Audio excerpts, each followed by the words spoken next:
Injustice is an Elseworld story, a superhero civil war between Batman and Superman. Being able to work on a comic book is always great. We also want to play homage to the video game, too. It was a lot of fun for us to take the best of each of those worlds together. Don't make me do this!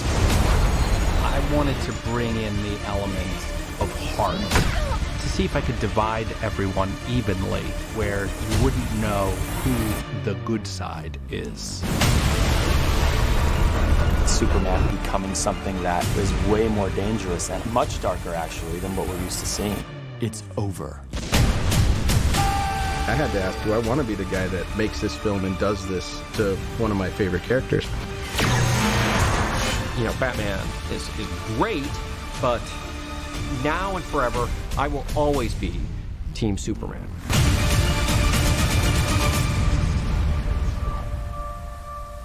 It'll be my masterpiece. Superman suffers an unimaginable loss. 11 million dead. He's got a moral compass and he doesn't kill. Having crossed that line, where does that leave you? We're not executioners. How dare you moralize to this man? We wanted to really make sure that we were staying true to the character and making sure that when he would go down this path, that we would see an aspect of Superman that we've never seen before.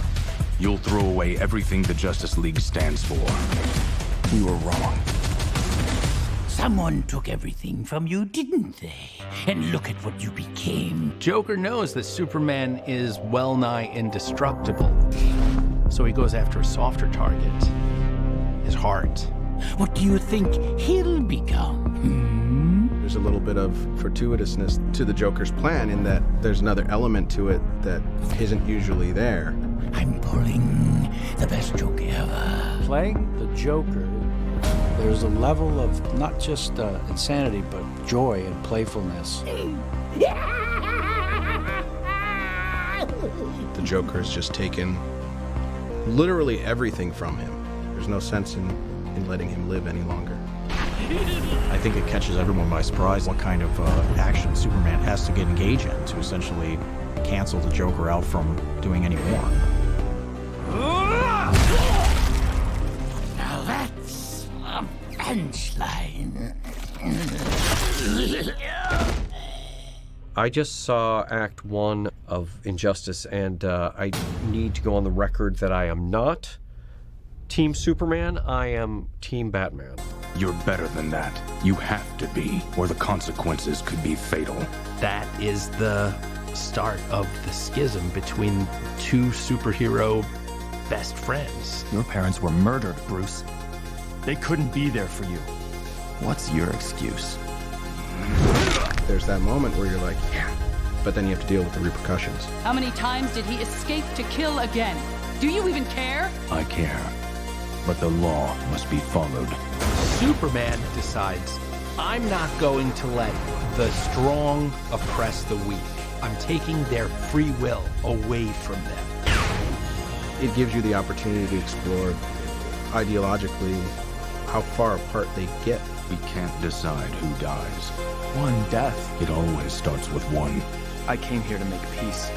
But you can't possibly understand what the Joker took from me. Batman keeps looking back at his ethics and asking himself, am I on the morally right side here? Because it feels like everything I do is not working.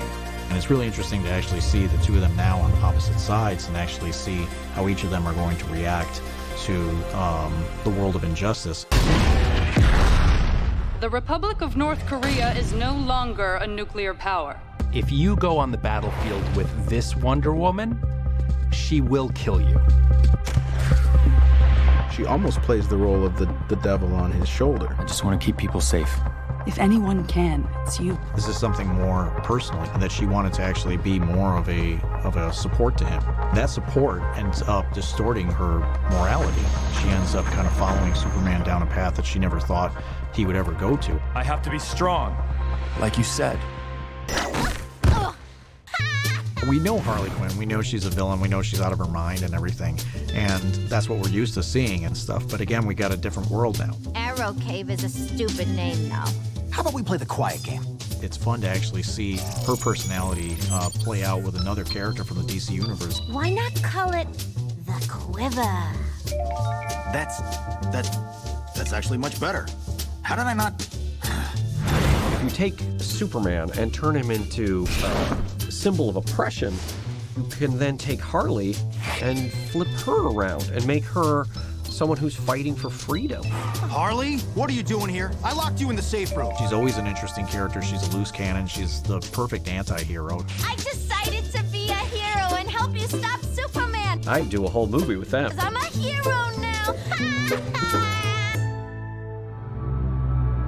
There's a huge cast of superheroes in this film. We are exploring some of those secondary characters, Nightwing, Robin. Screw this. I always felt like Plastic Man doesn't really fit in from a completely kind of different world.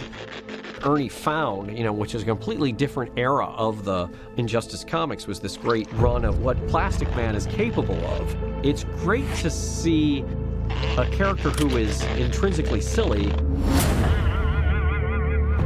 be such a badass. We're here for the Mirror Master. The Mirror Master. That he's actually working for the government, ostensibly. Stop interfering with government. He had some great bits in the comic book we adapted from.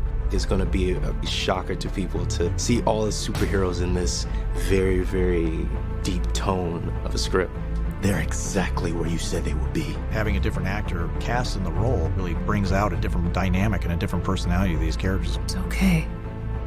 Let it out. We need to be able to think that there is a way out of our mistakes. What's gotten into you? What side are you going to choose? No character is safe.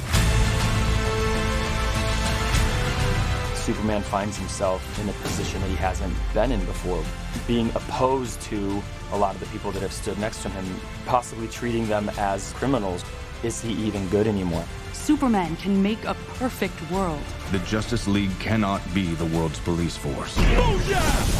You're all under arrest. I don't think so.